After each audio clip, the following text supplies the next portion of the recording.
Follow me on Instagram because I've helped transition. Oh, I'm sorry. I get the microphone. I like to use my hands when I talk, so the microphone. See, I was trying to get the mic on my lapel, right? But see, that didn't work. But anyway, but what I'm seeing is that a lot of them, they're very open about what they do. And my question to them always is, why do y'all post your fights when you fight, or why do you have people, instigate the fight or recording your fights? And they say so they can get a reputation. So they can get a reputation. They want everybody to know they can fight.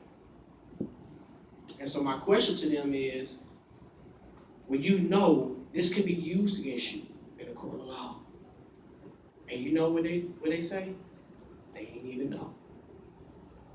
A lot of our young people are ignorant of the law. Very ignorant of the law. They don't know. Because you got to look at where all these things stem from. The media, oh my God, the media, man, is just, and this is my personal opinion, so don't quote me on this. I feel the media gives our young people a false perception of reality. Because they see these reality shows, they see these videos, they see these movies, and they never see consequences. Now, they can watch The Real Housewives of Atlanta, and I had to go there, I'm sorry.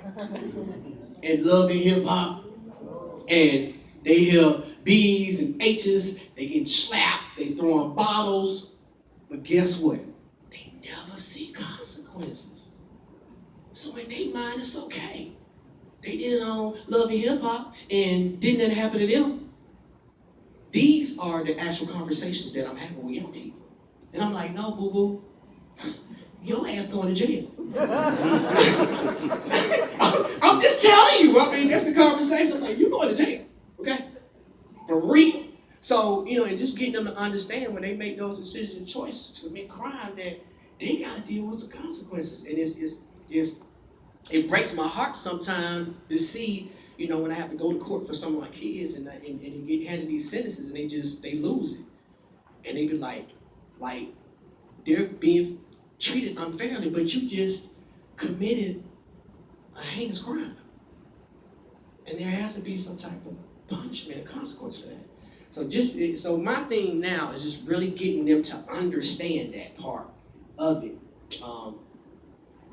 When they're involved in these things. So, what is a traumatic experience? A traumatic experience is a painful psychological or physical injuries or both that one receives from shocking incidents in their life. What made me focus on traumatic experiences? My life. The life of my friends. The life of guys I was incarcerated with, and the lives of young people I work with. And it's crazy. It may sound crazy, but I found out we all had something in common. We all experienced some form of trauma. Some form of trauma in our life that kind of made us start doing the things we did. I talk to a lot of kids, and this is an actual workshop I have with young people. And I always ask them, at what point in your life did you change? Or when people told you were changing, or you knew that your mindset was different. And guess what?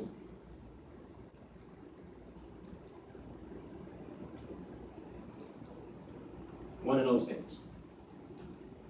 One or more of these things always end up being something that triggers that young person to change. One or more. Some form of child abuse, whether it's emotional, mental, physical, or sexual. Observing adults under the influence of alcohol and drugs. They're in environments like that. The lack of love and nurturing in the home. Learning disabilities. Let me tell you about learning disabilities. Okay? I worked with so many guys, and I actually had a couple of them tell me They're the class clown, and they act up so they can get thrown out of class. So there's no focus on where they are in the classroom setting. They will intentionally do things to get kicked out of class, so people can't see that they don't know the lessons that's going on in class, and that they're below grade average. Losing a parent or loved one to abandonment, incarceration, or death. I'm seeing, I hear a lot of the young people, they tell me it could be their father's incarcerated, or their mother died, or they're staying with their grandmother because their mother left them with her and she's doing drugs. And so there's all this resentment, this anger